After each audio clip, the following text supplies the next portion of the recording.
Mayapayaldo po ning Ginu, ini po ing panibayong dake ning katamong tilam sikat lipato king parokya ng ima. Potang pisasabyan niya ing makagula albog king libro ning Henesis, Kapitulo 5 hanggang 9, daramdaman taya ing lagyong Noe o Noah king Ingles. Menibatan niya karing lipi ng Adan i Noe. Kanita, ikit na ning Ginu king tutuo ng mikalat ing kasalanan ng tao king yato, at parating maya pingatsu king isip na. Inya sinabi na, buran ke king yato ing taong lelangan ko, at pati na animal amalatit maragul ang ponding ayop. O neng meging kalugod-lugod ya Noe king Ginu, tao yang makatuliran at alayang kapintasan ketang panahon na, at mapamintuya king Dios. Anya, dapot may lungkot tiya ing Dios uling lelangan ne ing tao, kapamilatan na ning kayang pakalulo, segi pan ne ing tao king kapamilatan ng Noe. Inutos ne ning Ginu i Noe na gawang barko agamitan na ning Dios, ban iligtas siya ing pamilya ng Noe at ding miyayaliwang animal at ayop. Tiparan ng Noe ing ganaganang inutos na ning Ginu king pamagsadya ban miligtas king albog. Ginawayang barko antiking utos ning Dios. Linobya king barko at tiki ne ing mabilog ng pamilya. Seke nala naman ding may pagispari sa uring animal at ayop bilang kapamintuan king utos ning Dios. Kaybat na nita, serane ning Ginu ing pasbol ning barko at mitakpan niya ing yato king danum ning albog. Mete langan ding sablang mabele langan king yato, at bukod mong inowe at ding kayabe na king barko ilang mitagan. May baldug ing masikan na waran king yato kilub ding 40 aldo at 40 bengi, at kaybat may natiling kakating danum kilub ding dinalan at 50 aldo. Ene kelingwan ning Dios inowe, at ding sablang animal lakayabe na king barko.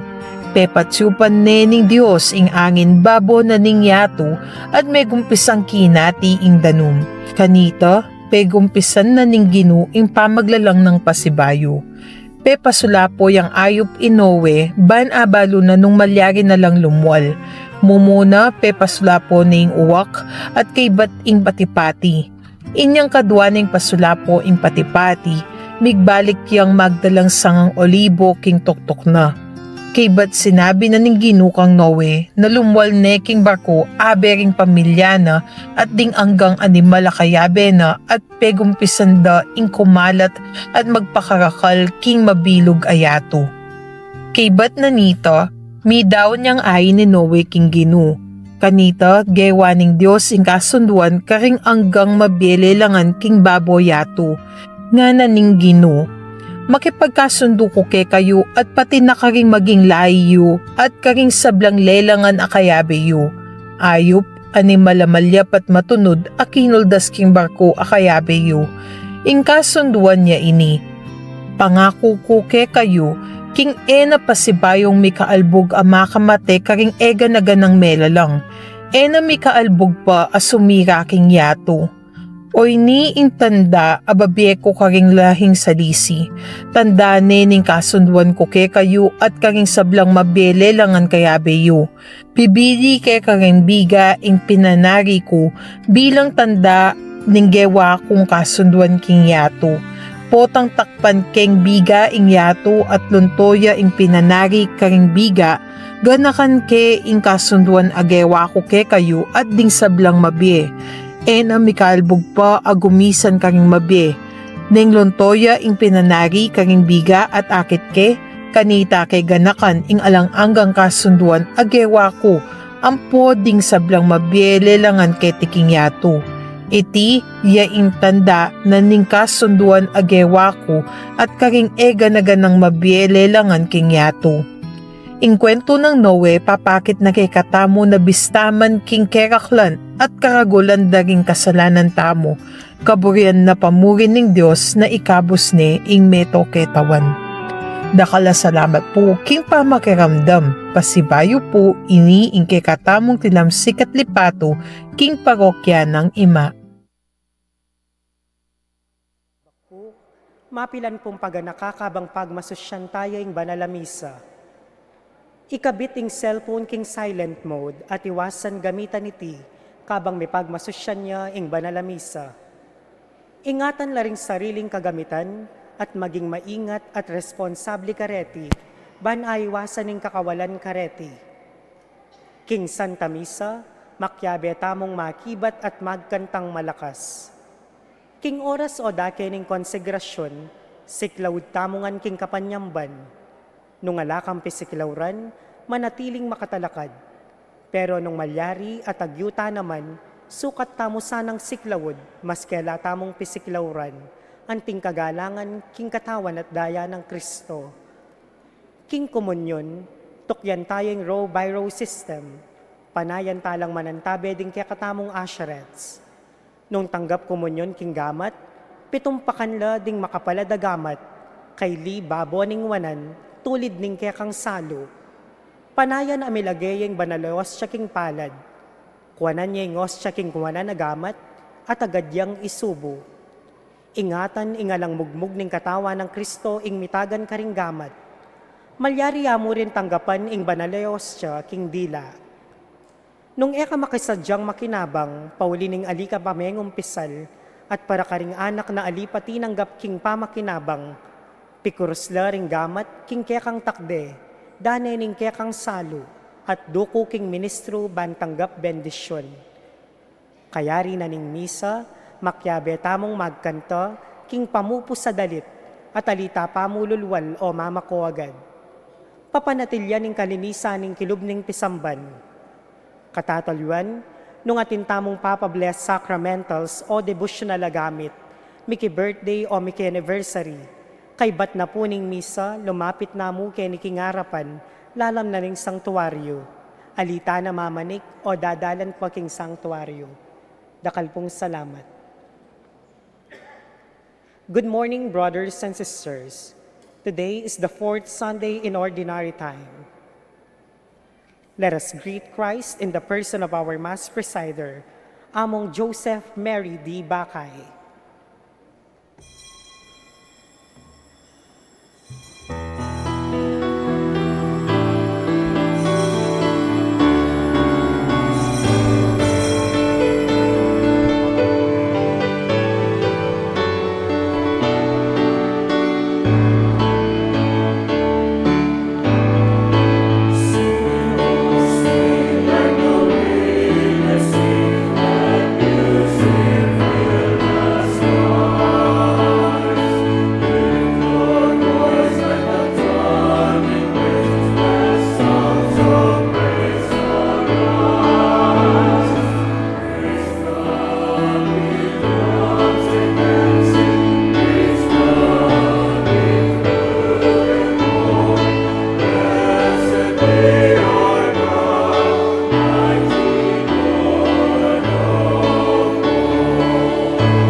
Father, and of the Son, and of the Holy Spirit. Amen. The grace of our Lord Jesus Christ and the love of God and the fellowship of the Holy Spirit be with you all. And with your spirit. Good morning, my dear brothers and sisters. Good morning, Father. Our Sunday liturgy for today is the fourth Sunday in the ordinary time. And for us to be able to worthily celebrate the sacred mysteries, that is now once again called to mind our sins, especially for the times that we have failed to choose and practice the ways of the Lord. In silence, let us call to mind those moments and we beg the Lord for pardon and strength. You were sent to heal the contrite of heart. Lord, have mercy. Lord, have mercy. You came to call sinners. Christ, have mercy. Christ, have mercy. You are seated at the right hand of the Father to intercede for us. Lord, have mercy. Lord, have mercy. And may Almighty God have mercy on us, forgive us our sins, and bring us to everlasting life. Amen. Gloria in excelsis Deo.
us pray. Grant, Lord our God, that we may honor you with all our mind and love everyone in truth of heart. Through our Lord Jesus Christ, your Son, who lives and reigns with you in the unity of the Holy Spirit, one God, forever and ever. Amen.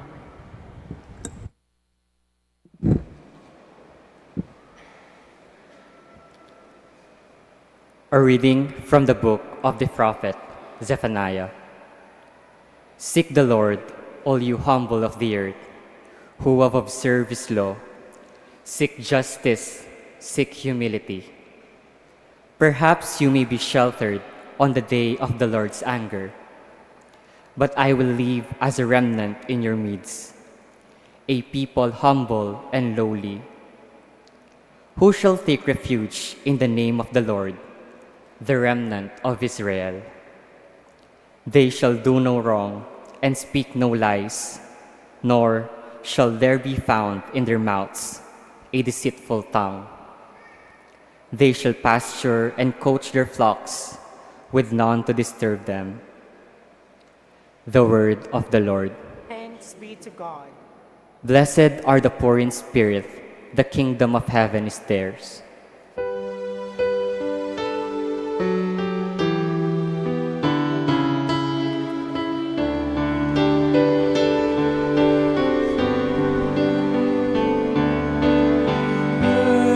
Blessed are the poor in spirit, the kingdom of heaven is theirs.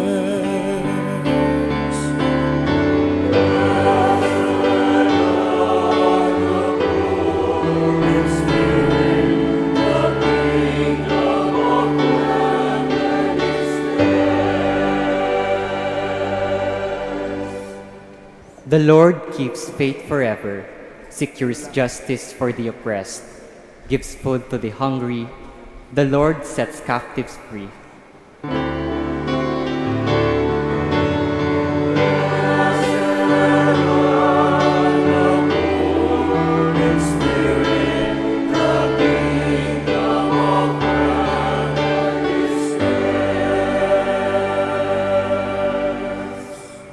The Lord gives sight to the blind. The Lord raises up those who were bowed down. The Lord loves the just. The Lord protects strangers.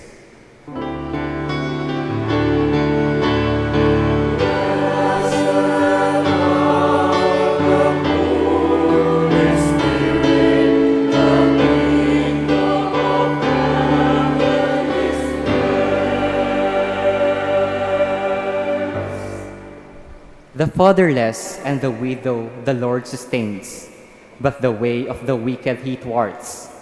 The Lord shall reign forever, your God, O Zion, through all generations. Alleluia.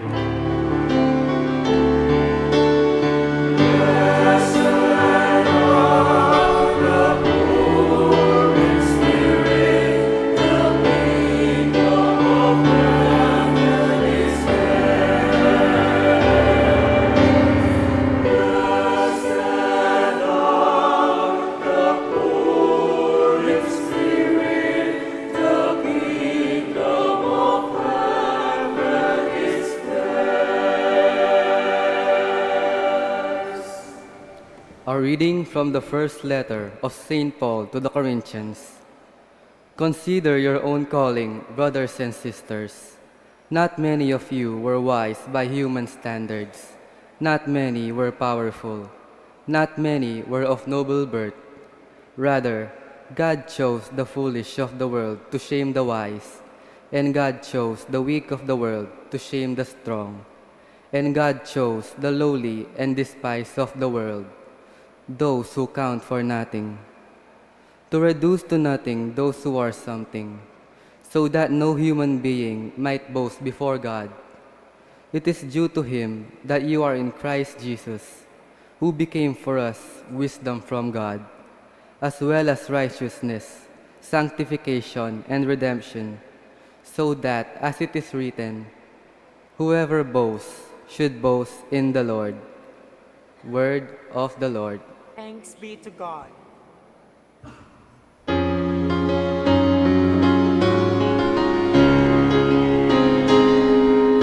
Alleluia, alleluia, alleluia.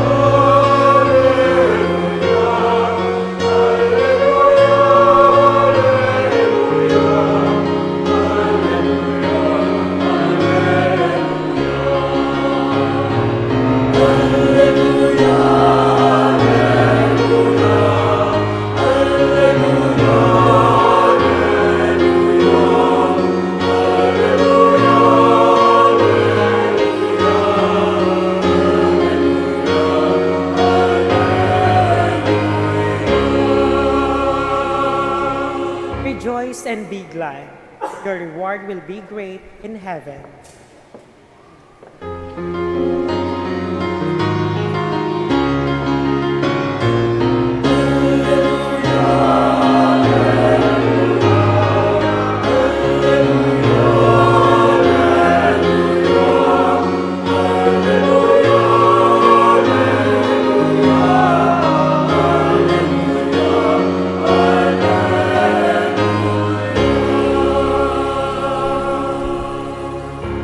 The Lord be with you. And with your spirit. A proclamation from the Holy Gospel according to Matthew. Glory to you, O Lord.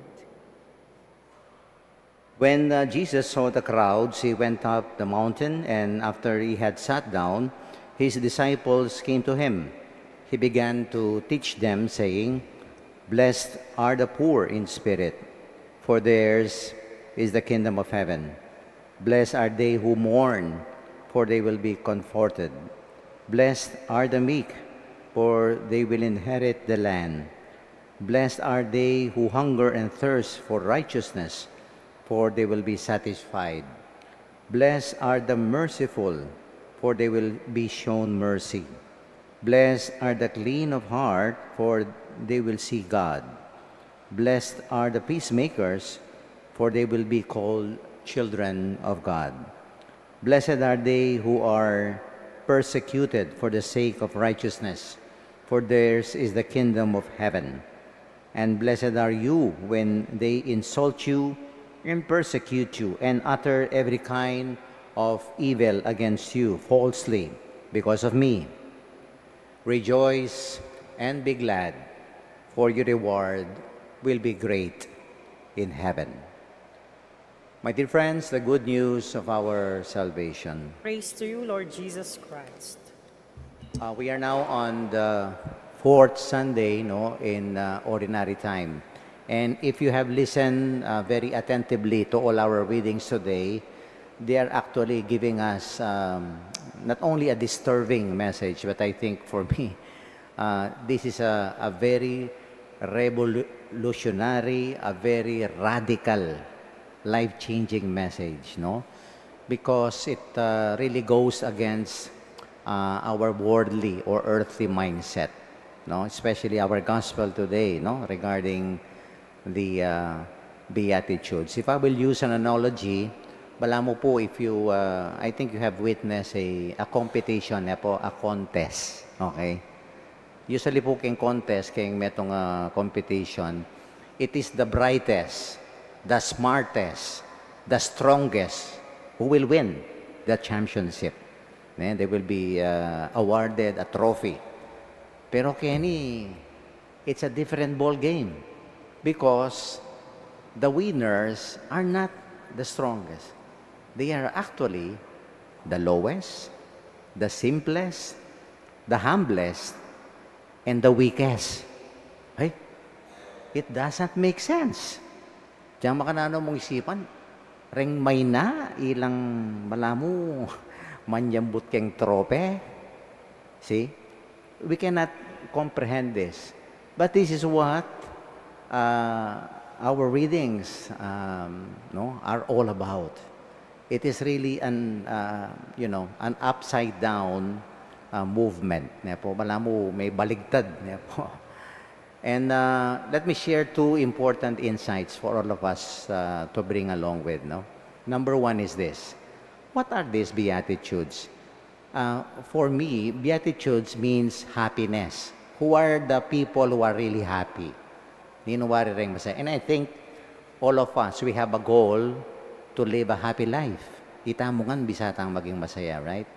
But what consists true happiness? The Beatitudes, my dear friends, they give us, this, what I say, a blueprint of what true happiness is all about. Pero, it is about the, reversal, kabaligtaran niya. The Beatitudes actually a reversal, of values. Worldly values as against heavenly or godly values. Bala mo, there is tension they cannot be, bring together, no? There is a very strong contrast. Milalaban la po. At nanigsasabihan na ng worldly values. If you want to be successful, if you want to be happy, nino rin taong nang kayo sabihan na, ay, kasayada, kaswertida. O, siyempre, retang ating pera, ating pibanjan, ating power, there are people who have authority, people who are famous, no? People who are very, very popular. Usually, that is our standards. That's why, look at, people nowadays, no? Bala mo yung biyeda, they are in a rat race. Everybody, no, is really running, no, to achieve success, to be at the top. Is that real happiness? Rening sasabihan na ning kakatamong yato, the worldly mindset. Wrong. Totally wrong. That's why it's a reversal. Baliktad siya. Kung iniyamong, nino talaga wari rin, tune, masaya, rin maswerte. Ito pong mga mapalad, mo, the blessed ones. Oy ni. At oy ni pining makapagtaka. The blessed, no, those who are truly happy, when po are poor in the spirit, the humble, no, those sana po kene are merciful, the pure of heart, those who suffer for God's sake. See, that's, totally out of our mind, because we are always, tend to follow the mindset and the perspective of the world. But it is true. Come to think of it, if we have the wisdom and we have that in-depth analysis and reflection and discernment, what God is saying today is really true. Totoo yung kakatamo nga pong gano'n. Because who are these people? What is the commonalities? Rin pong sasabihan ng blessed. Because these people, my dear friends, they are so open, no, and at the same time receptive to God's will. They depend not on their personal strengths and efforts, but they depend on the Lord. No? Look at those people embracing worldly values. Po, rening tapin natin pera, katanyagan. But come to think of it, these are fleeting, temporary. We cannot bring them out of this world. Ako po, karakal ko na binles mete, pegmisang mete. Ala ko pa naman hikit. Magdalayang marakalapera. King kabaong, po. We cannot bring money, although rengaluan, yung katimpumak kamal, We cannot bring our fame, our popularity. We cannot bring our position, our power, our authority. These are all fleeting, my dear friends. Let us aim for what is lasting. Because this world is not our true destination. Atin tamo pong parasan, maliban kay tiking nga itong At oinipin, rening beatitude sa rin, these are the blueprint for me. They are so difficult to live and to practice, no? But they are the only blueprint so that we can gain an access to our real destination. And this is what the first reading today tells us. Nano po yung challenge na ni first reading kaya katamo, Labi niya po, seek the Lord, all you humble of the earth.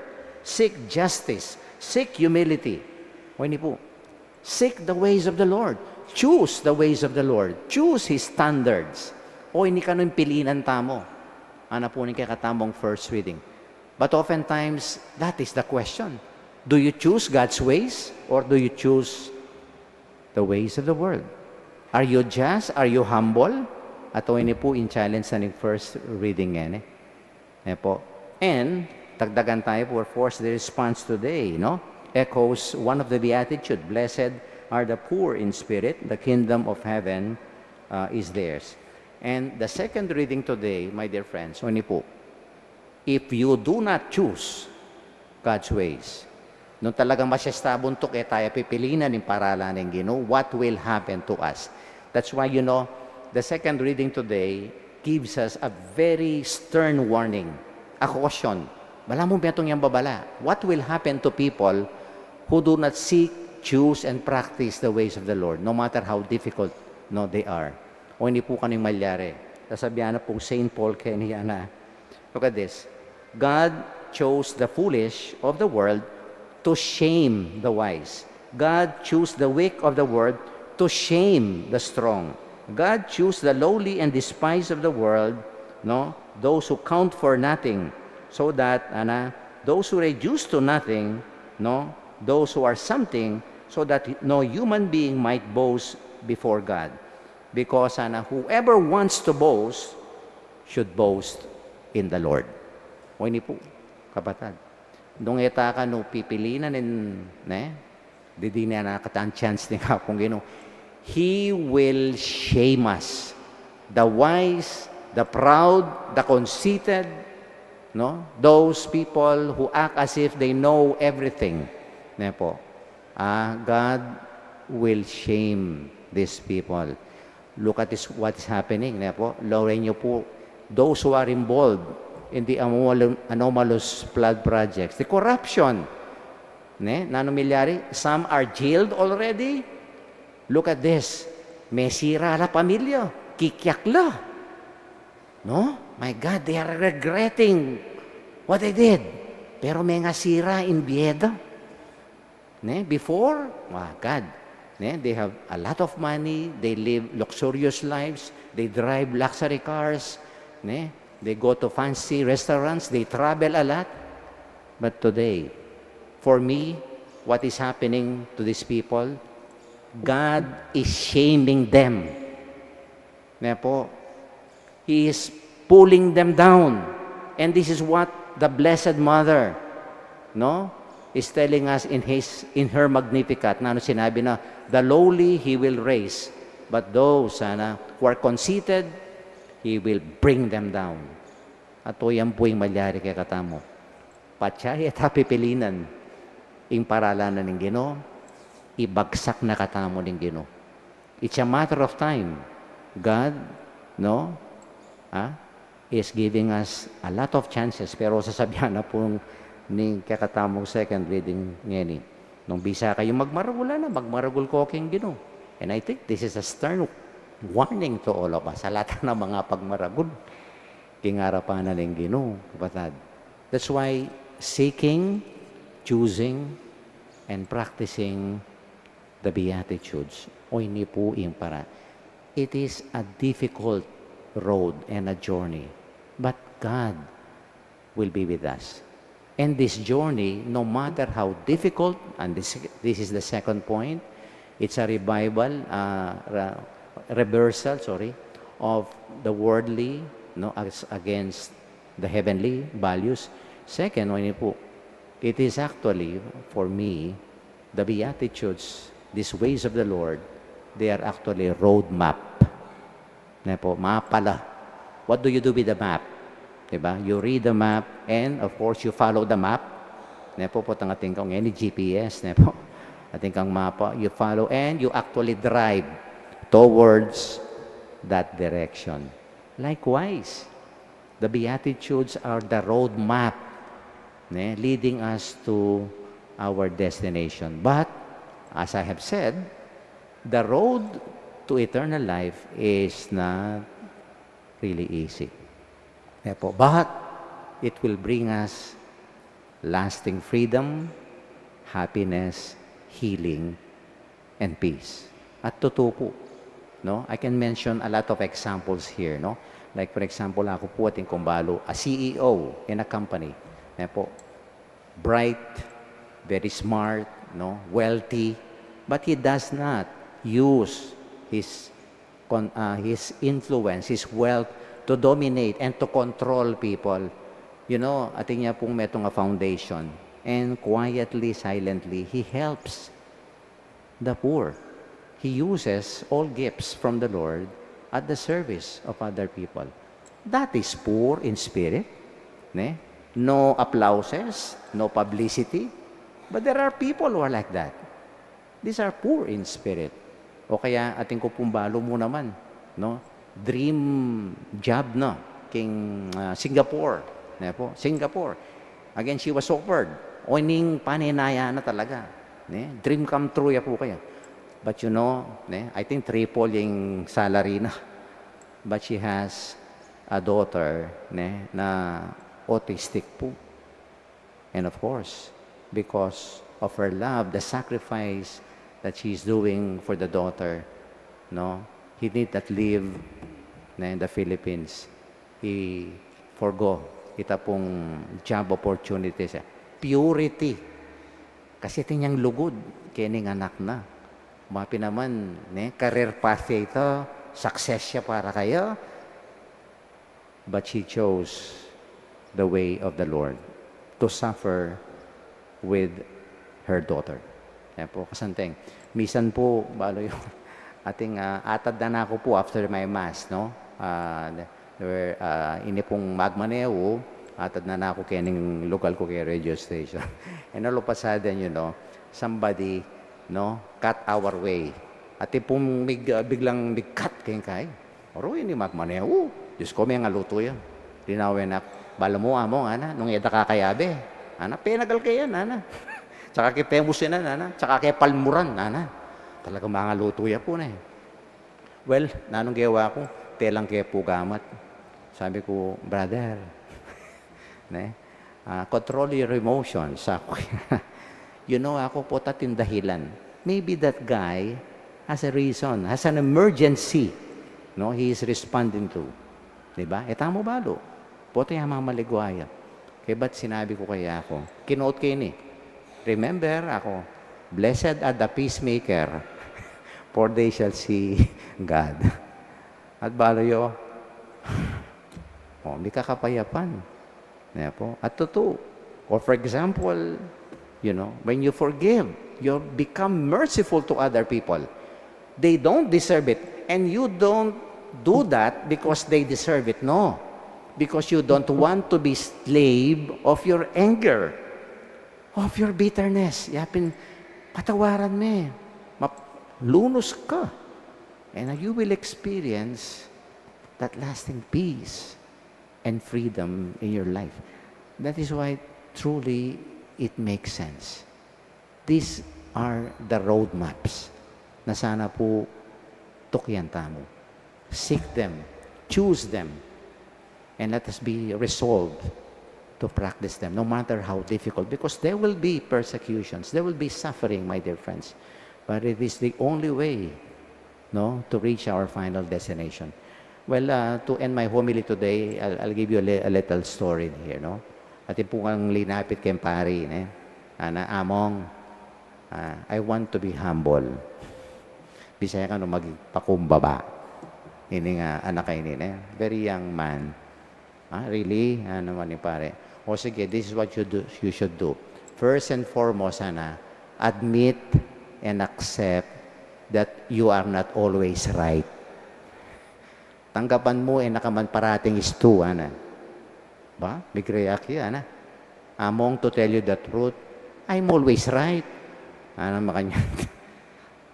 O in that case, pare, if you think you're always right, to be humble, it is impossible, It will take, you know, a great miracle from the Lord before you can be humble. And true, my dear friends, it takes God's grace for us to do all these things. Masakit la po rin eh. But I tell you, they are a guarantee, no, that we will reach our final destination. Look at this. At the end of the list of the Beatitudes, na po sasabihan na ng kakatamong gospel, rejoice. Adyang masakit, tumula kayo and be glad, for your reward will be great in heaven. Ating kong ablas ing banwa. That's why today, as we continue our Eucharistic celebration, let us ask the Lord for the special grace, my dear friends. Mumuna to give us the wisdom, the difference between worldly and what is heavenly, what is fleeting and what is lasting. And at the same time, that we be guided accordingly by the Spirit so that we may seek, choose, practice, and live the Beatitudes, because these are the roadmap towards our real destination. And I tell you, they will give us lasting happiness, and not only that, but they will help us live a life of holiness. And ultimately, we will be rewarded, of course, with that access to eternal life. Amen. Kindly stand. We now profess our faith as Christians. I believe in God, the Father Almighty, creator of heaven and earth. I believe in Jesus Christ, his only Son, our Lord, who was conceived by the power of the Holy Spirit, born of the Virgin Mary, suffered under Pontius Pilate, was crucified, died, and was buried. He descended into hell. On the third day he rose again from the dead. He ascended into heaven and is seated at the right hand of God the Father Almighty. From there he will come to judge to the living and the dead. I believe in the Holy Spirit, the Holy Catholic Church, the communion of saints, the forgiveness of sins, the resurrection of the body, and life everlasting. Amen. let us pray to our Father in heaven that we may be counted among the poor, the humble, who expect everything from Him, and among whom His Son is alive. And let us say, Lord, fill our empty hearts. Kindly repeat. Lord, fill our empty hearts.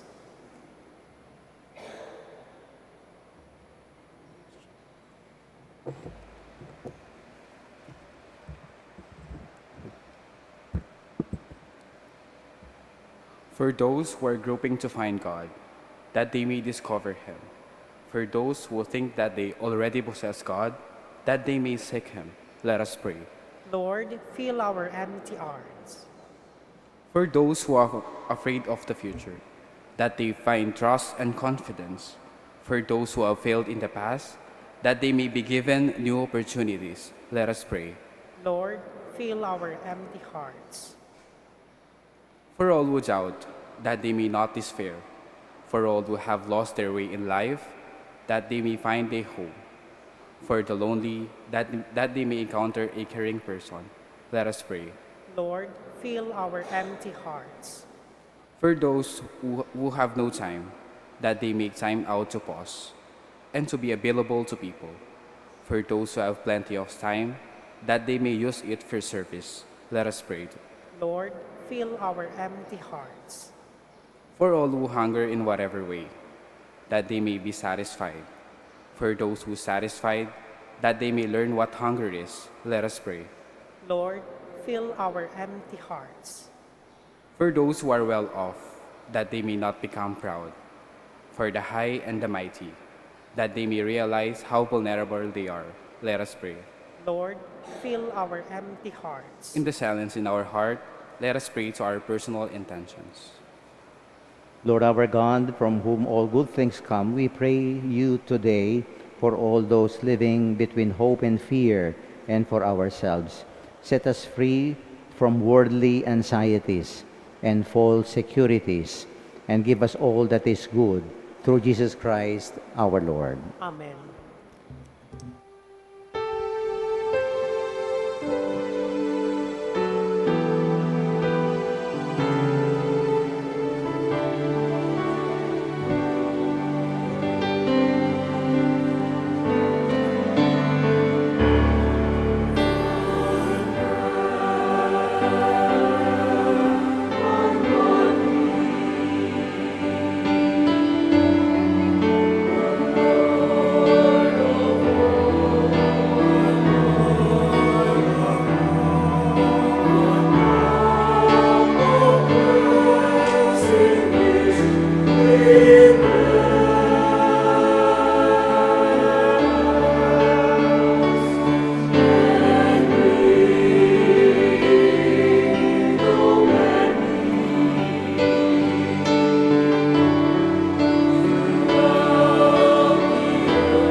our sacrifice may be made acceptable to God, the Almighty Father. May the Lord accept the sacrifice at your hands for the praise and glory of his name, for our good and the good of all his holy church. Let us pray, O Lord, we bring to your altar these offerings of our service. Be pleased to receive them, we pray, and transform them into the sacrament of our redemption through Christ our Lord. Amen. The Lord be with you. And with your spirit, Lift up your hearts. we lift them up to the Lord. Let us give thanks to the Lord our God. It is right and just. It is truly right and just, our duty and our salvation always and everywhere to give you thanks, Lord, Holy Father, Almighty and eternal God. For we know it belongs to you, to your boundless glory, that you came to the aid of mortal beings with your divinity and even fashioned for us a remedy out of mortality itself, that the cause of our downfall might become the means of our salvation through Christ our Lord. Through him the host of angels adores your majesty and rejoices in your presence forever. May our voices, we pray, join with theirs in one chorus of exultant praise as we acclaim.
You are indeed holy, O Lord, the fount of all holiness. Make holy, therefore, these gifts, we pray, by sending down your Spirit upon them like the dewfall, so that they may become for us the body and the blood of our Lord Jesus Christ. At the time he was betrayed and entered willingly into his passion, he took bread, giving thanks, broke it, gave it to his disciples, saying, "Take this, all of you, and eat of it. For this is my body, which will be given up for you."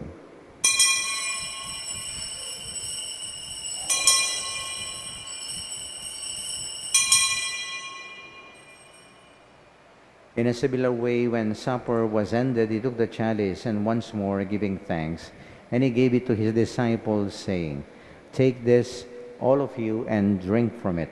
For this is the chalice of my blood, the blood of the new and eternal covenant, which shall be poured out for you and for many for the forgiveness of sins. Do this in memory of me."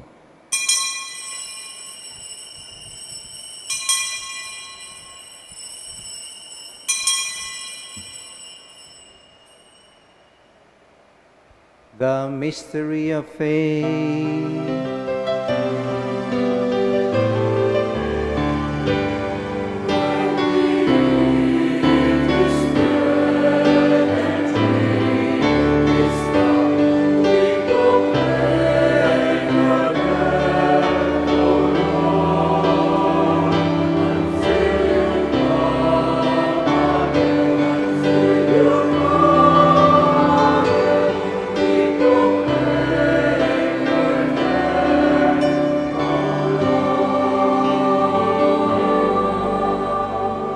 Therefore, as we celebrate the memorial of his death and resurrection, we offer you, Lord, the bread of life and the chalice of salvation, giving thanks that you beheld us worthy to be in your presence and minister to you. Humbly we pray that partaking of the body and the blood of Christ, we may be gathered into one by the Holy Spirit. Remember, Lord, your church spread throughout the world. Bring her to the fullness of charity, together with Leo the 14th, our Pope, Florentino, our Archbishop, Paciano, our Bishop Emeritus, all the religious and the clergy. And remember our brothers and sisters who have fallen asleep in the hope of the resurrection, and all who have died in your mercy. Welcome them into the light of your face. Have mercy on us all, we pray, that with the Blessed Virgin Mary, Mother of God, with Saint Joseph, her spouse, with the blessed apostles and the saints who have pleased you throughout the ages, we may merit to be co-heirs to eternal life and may praise and glorify you through your Son, Jesus Christ. Through him, with him, and in him, in the unity of the Holy Spirit, all glory and honor he shows, Almighty Father, forever and ever.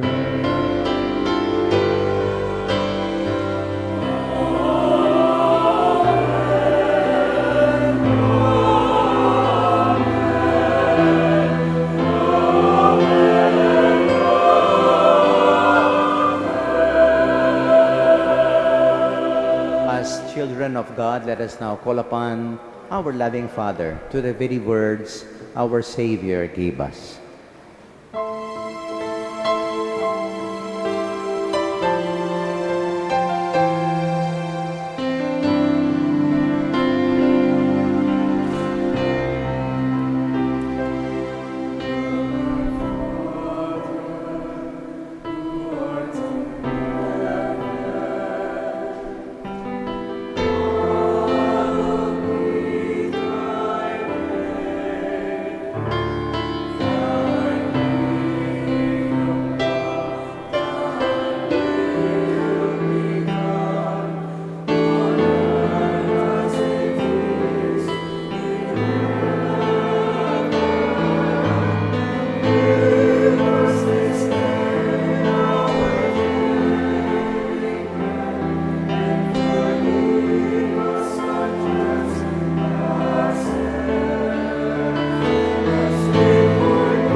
Lord Jesus Christ, you said to your apostles, "Peace I leave you, my peace I give you.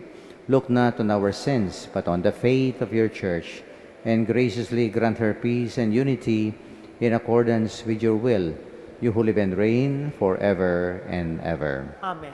The love and the peace of the Lord be with you all. And with your spirit.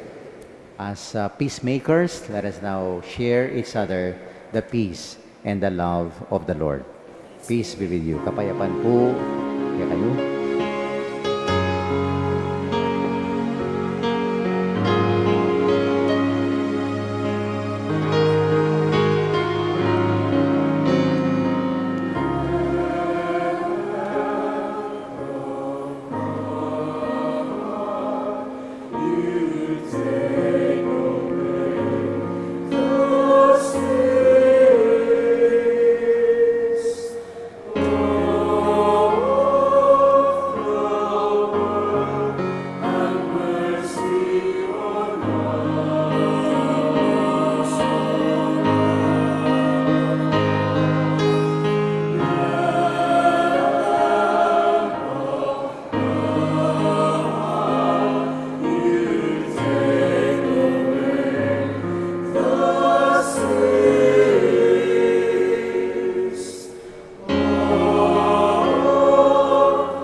Behold Jesus, the Lamb of God, the source of everlasting life. And blessed are we who choose, seek, and practice His ways, and receive Him in this holy communion. Lord, I am not worthy that you should enter under my roof, but only say the word and my soul shall be healed. The body and blood of Christ bring us all to everlasting life. Amen.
We are nourished by the hands of the Lord. Our God answers all our needs.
Let us pray.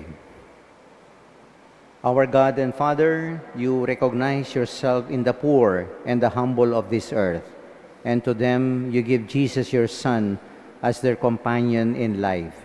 May you recognize yourself in us then and show us the way of Jesus to the weak and to the victims of our pride and a hunger for power. Make us your happy people whose love and sense of humor can bring laughter to sad eyes and the warmth of hope and joy to hearts hardened by faith. Let your Son be with us always, now and forever. Amen. Lukluk tapa mo po para karing mapila na yanonsyo. Mumuna po, king kadwa ng aldoning Pebrero, aldo lunis, kapiesta ning pangadaw ning ginuking templo, at ning Virhen ning Candelaria. Maganap ing pamamendisyon karing kandila, king umpisa ning misang alas 6 ning abak, at alas 5:30 ning gat panapon. Kadwa, katlo ng aldoning Pebrero, aldo Martis, kapigaganakan kang San Blas, patulunan daring ating sakit king akmulan at batal, maganap yung pamamendisyon karing batal kay batning misang alas 6 ning abak. Katlo, kanam ng aldoning Pebrero, mumunang biyernes ning bulan, alatamong pamaglan niya para karing masakit at makatwa. Kapat, kalabing metong ng aldoning Pebrero, aldo Miyerkules, kapiesta ning Virhen ning Lourdes, ring misa tamo keniking pisamban, alas 6 ning abak, at alas 5:30 ning gat panapon. Maganap yung pamaglan niya para karing makatwa at masakit kay batning misang alas 6 ning abak. Katatolyuan po, para karing kaya nakanalalaki amagnasang magpari o sumubok king biye pamagpari o king biye seminaryo. Panagkat ning kakatamong parokya ring entrance examination king Mother of Good Counsel Seminary, karin king San Fernando, Pampanga. Maganap na reting entrance examination kilubding hanggang Sabado ning bulan ning Pebrero, alas 7 ning abak.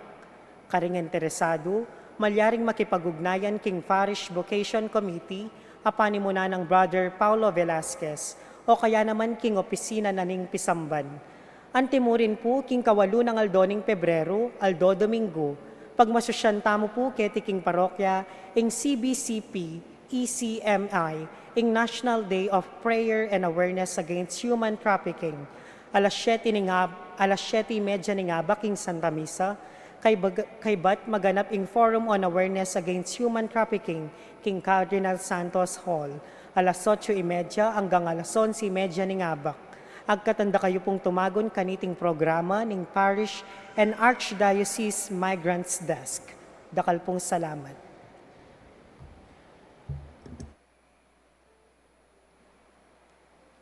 The Lord be with you. And with your spirit. Kindly bow your heads and pray for God's blessing. Blessed are we if we live Christ's message of joy, as people aware of the poverty of our hearts and the insufficiency of our own resources. Blessed are we if we can place ourselves in the hands of God. Blessed are we when God blesses us, the Father, the Son, and the Holy Spirit. Amen. We now go in peace. We have ended our Eucharistic celebration, and let us always choose, seek, and practice the ways of the Lord. Thanks be to God. Palakpakan po natin ang Panginoon. Good morning and have a blessed Sunday ahead.